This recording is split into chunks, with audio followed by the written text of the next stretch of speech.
Alrighty, welcome folks. Today we're going to talk about the police and crime. I'll try to make this another short video. Alright, so the police can approach crime in 4 different ways. Do they do it proactively or reactively, right? Most of policing is reactive, meaning that someone calls the cops and the cops respond, right? Other times the police go out and about and they're looking for things to find, right?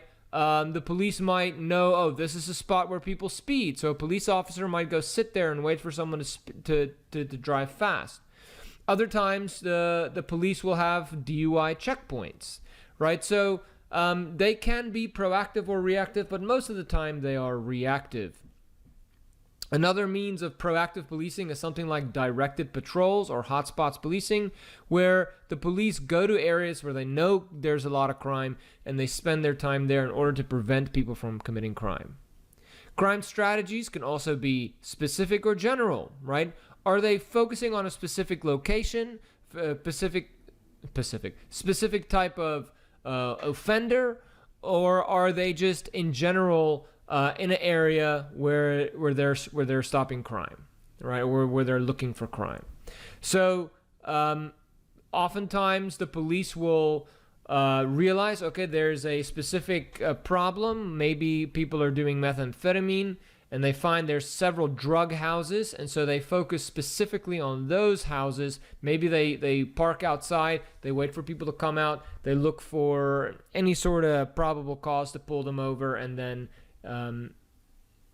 get evidence to investigate that particular house, right? So they can be specific or general. Sometimes they can focus on specific offenders, as I said.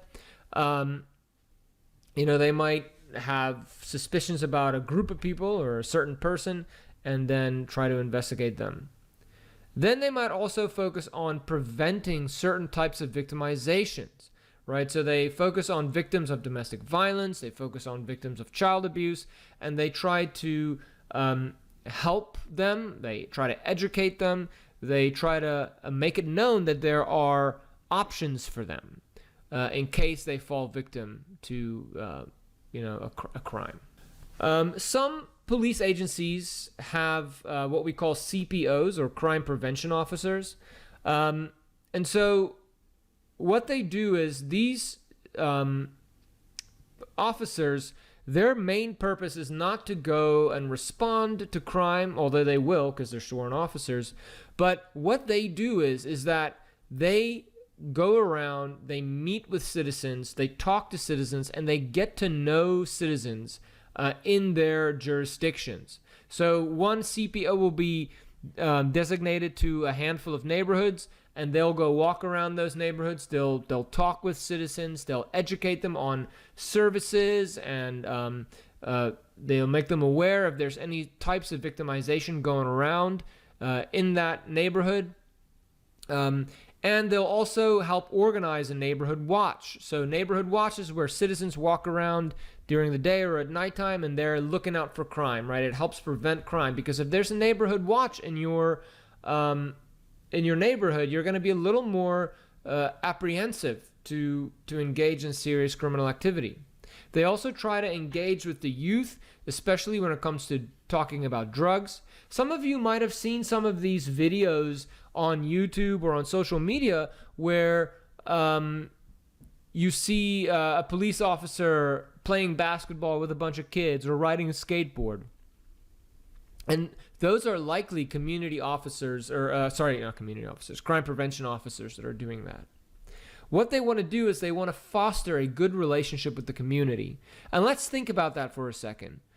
Do you know when you were in high school, or maybe you were in middle school or whatever, there were always those kids whose parents were really cool, and then there were those kids whose parents were really strict.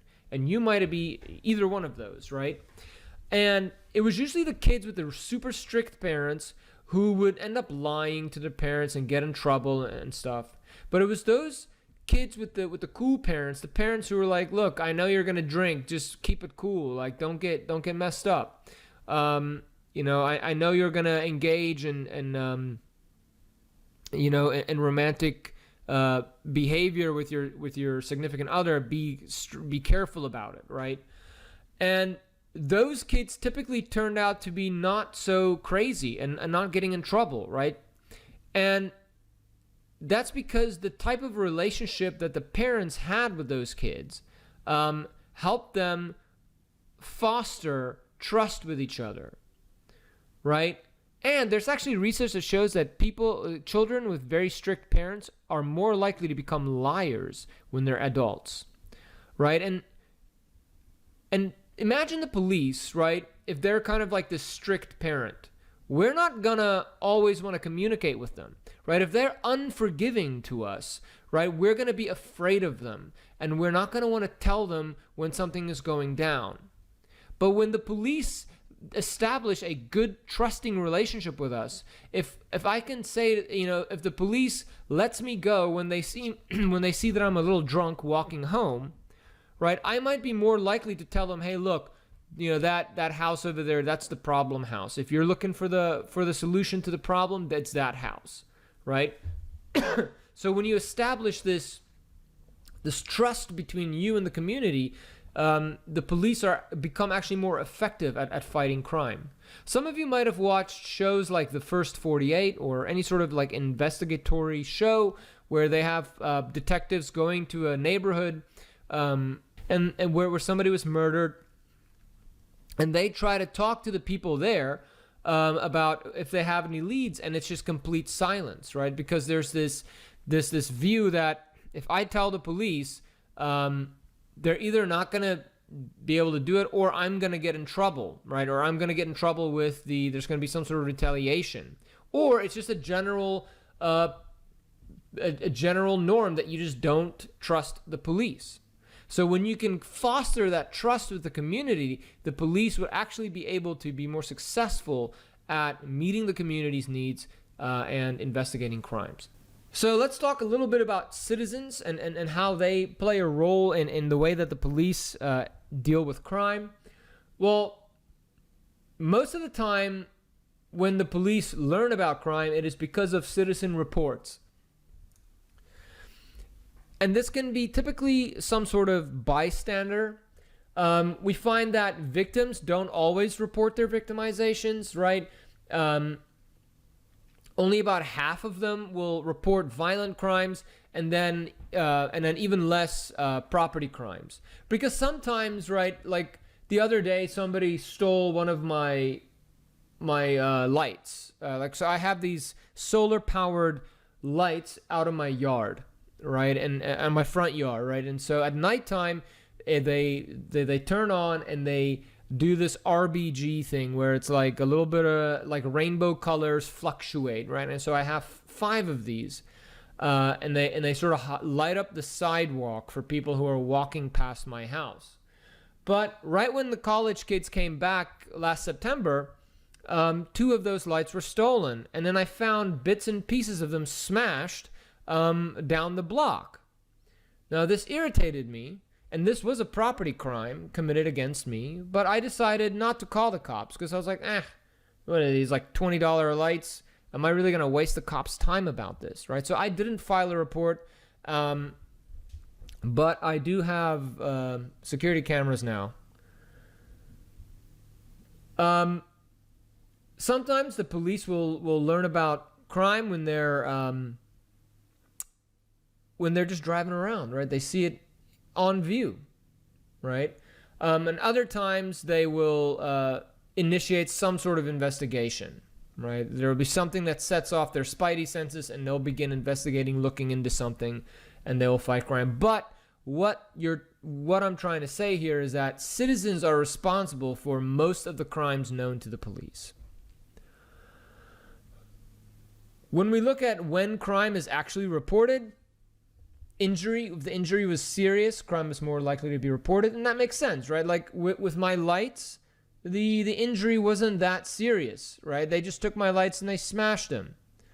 I didn't find it necessary to call the cops about that.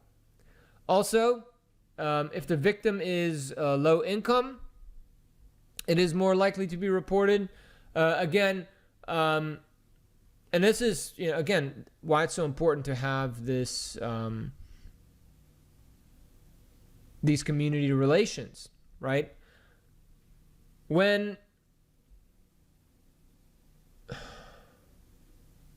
the victim is low income, they are also more likely to file a report with the police. And then also, if it's a high dollar amount, of course, that makes sense, right? If somebody stole your car, you're going to tell the police, right? Sometimes police will unfound a report. And this is when they actually don't file the report after the citizen comes to them, right? And there's no official penalty for doing this.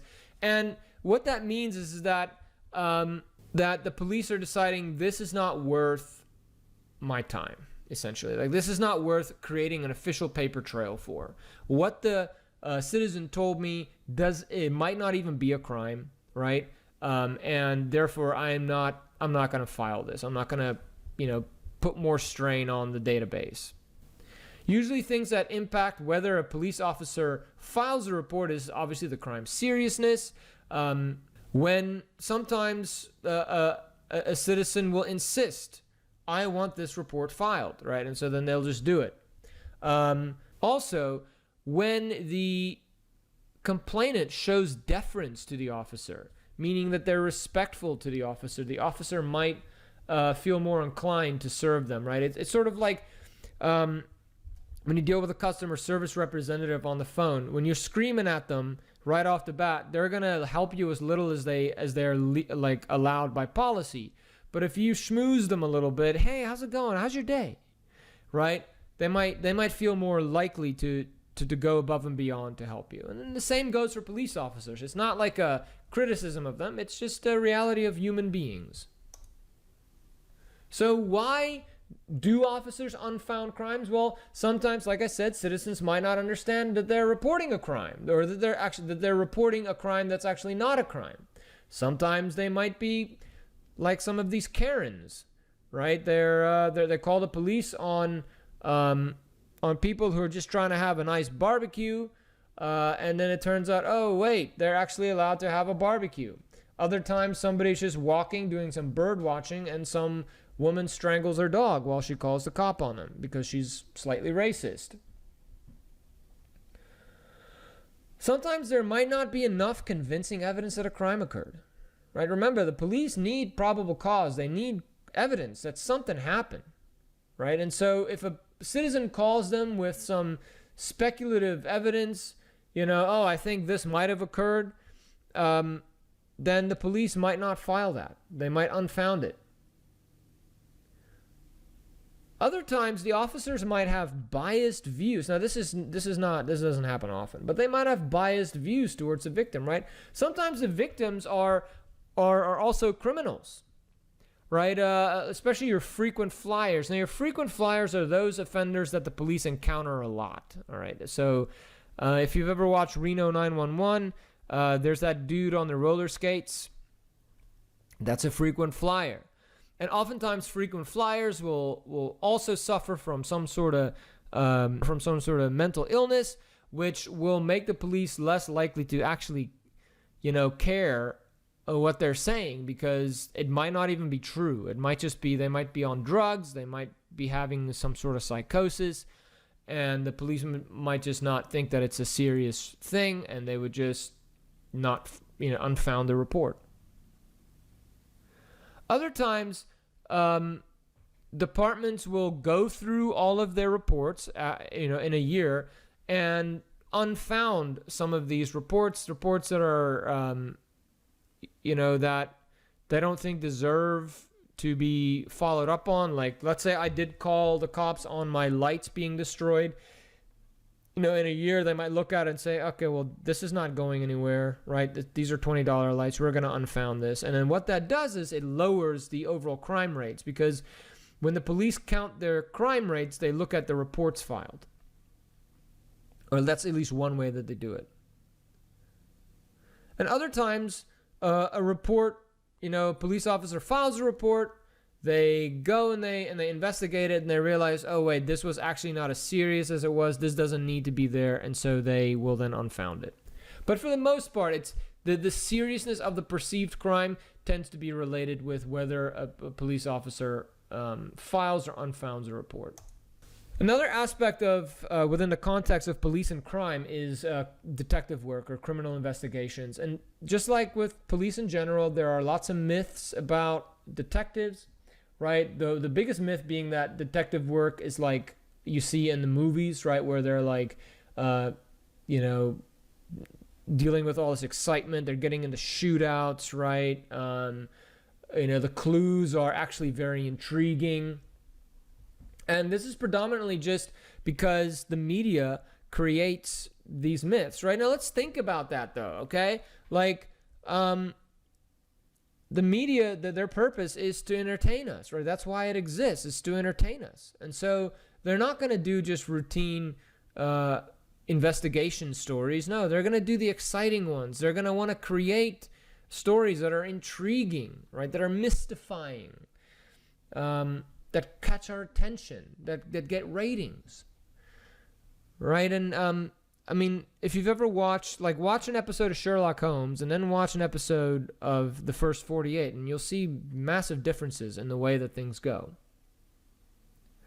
Also, the media sometimes creates this view that the police are extremely effective at their investigations, and they're really not. Sometimes a lot of cases are left open, right? Because they're not being solved. There's not enough evidence to solve them. And then that in turn creates these unrealistic expectations of the police, right? Sometimes there's just not evidence. Sometimes it's not like a murder. Like murders are pretty well investigated and often solved. But when someone steals, let's say somebody comes in here to my house and they go into my shed and they steal my snowblower. I mean, that might never get solved because the amount of evidence that's there, the amount of resources, like the police aren't going to be pulling, they might do fingerprints, but they're not going to be pulling DNA samples for my snowblower, right? So the media will sometimes create these unrealistic expectations of the police. Also, some of these myths will cause the police officers to view investigations as real police work, and then they devalue patrol. But patrol really is the backbone of policing, like we explained before, right? And so patrol is where the most value is. Patrol is where the relationships with the community is built. Patrol is where most of the crime is addressed.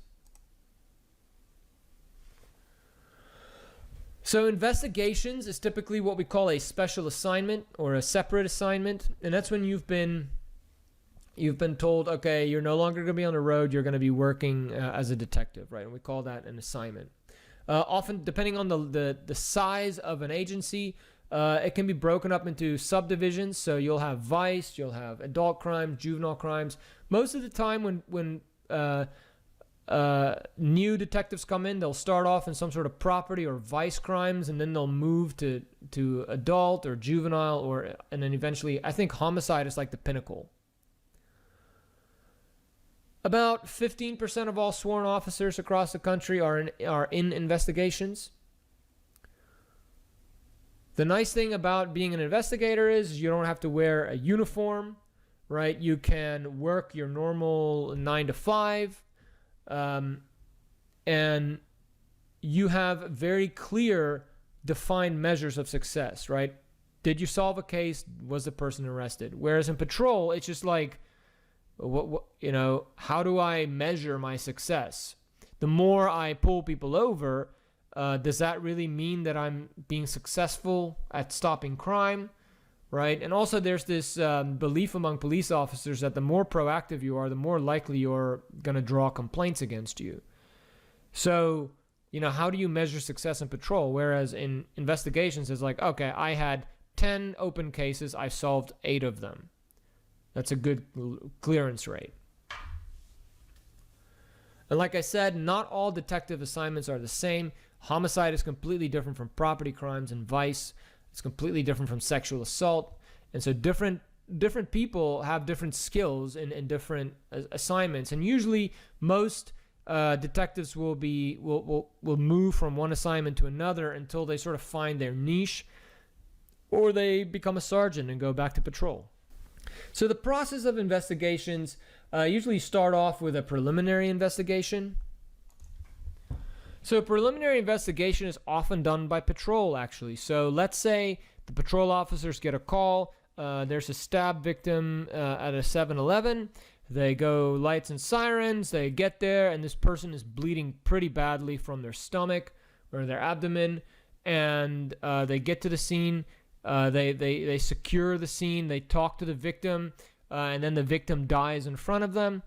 And now they are looking around. They see some debris. They see a scuffle might have occurred right outside of the 7-Eleven, and they write a preliminary report, and they put up those like caution tape, like the police tape, right? That is usually the preliminary investigation, is when you get there, right?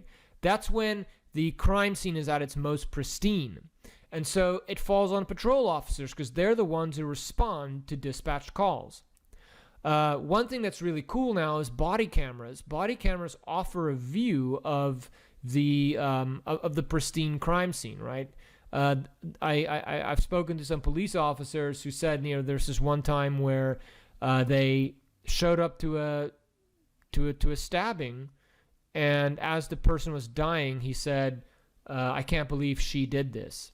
Right, and so they were able then to use that evidence to, so they had that, and then when they pulled the person's phone records, they realized there was a lot of communication between this guy and a particular woman before they were killed, and so they were able then to use that evidence and then further investigate, and then they found out that she had him murdered. But yeah, the preliminary investigation is when the police officers arrive, they secure the scene, they talk to victims, they talk to bystanders, and then they write a report about it. Then after that, investigators are assigned to the case, right? So they start with the follow-up investigation. Sometimes an arrest might be made, sometimes not, but the detectives will still be assigned. So let's say there's somebody dying. They say, that person stabbed me. The police arrest them, and the person dies. And now the investigators are assigned to that case, and then they might try to interview the person who'd been arrested. Other times, the assailant gets away, and then the investigators will follow this routine sort of role where they begin interviewing victims. If they're alive, they start looking around the scene for any clues. Shell casings, cell phones, pieces of clothing that have been ripped off, right? Like, usually if there's like a stabbing, that scuffle can sometimes get pretty serious. People might lose shoes. People might lose things that fall out of their pocket without them noticing, and then they run off quickly, and things are left behind, and those are great clues to help jumpstart an investigation.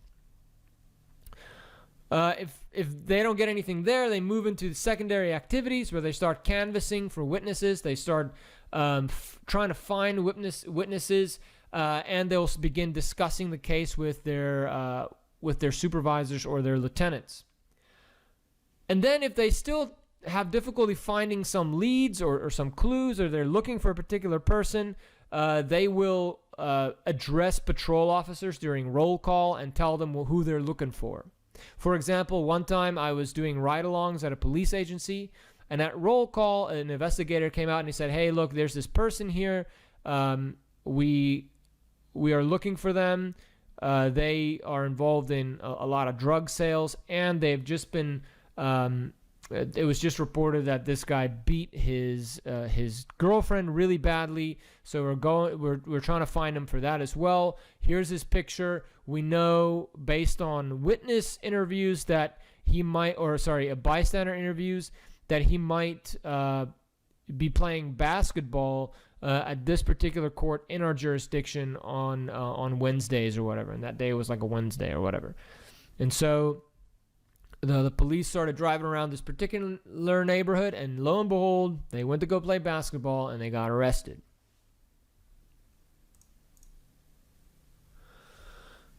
Even though the media makes it seem like detective work is so glamorous and that even patrol officers think that it's glamorous, a lot of it is just sort of like non-productive, routine, superficial activity, right? A lot of it, it's like, okay, there was no, especially when it's not homicide, right? Like when it's just someone's, somebody stole my snowblower, right? They're gonna have to come. They're gonna talk to me. They might look for fingerprints, right?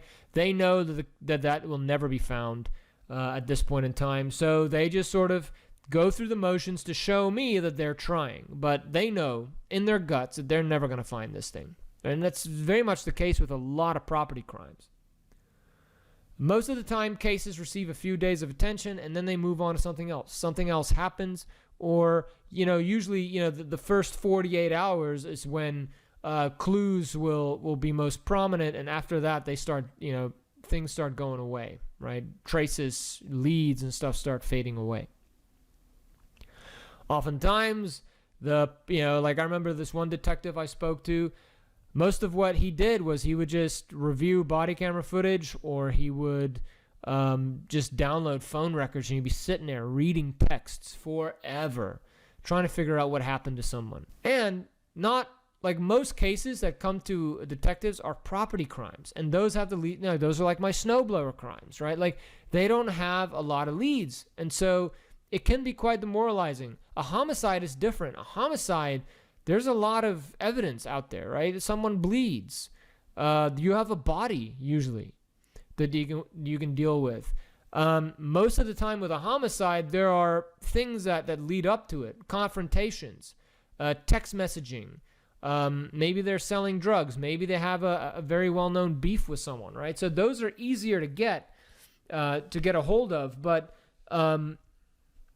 property crimes, that's not so much the case. Lastly, we're going to talk a little bit about gun crimes, and I've talked about this a little bit before in other videos, but the United States, compared to other industrialized nations, we have the most gun crimes, right? 71% of homicides are committed with a gun, and I think some of these statistics have now been updated, and I think it's a higher percentage now. We also know that men are more likely to be victims of gun crimes, with Black and Hispanic men being the most likely to be victims, followed by white and Asian folks. We know that some failed gun control strategies are gun buyback programs. They don't seem to work. And then also trying to enforce gun regulations. They don't seem to work either. Like limiting assault weapons. And we know that limiting high-capacity magazines are somewhat effective. But the problem is that most gun crimes, only about 3 to 4 shots are fired.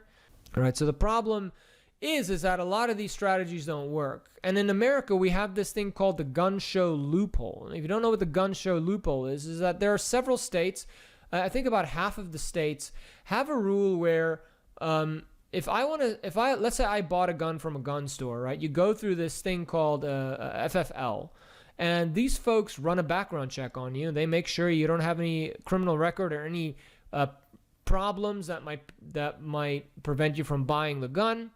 Like being a felon.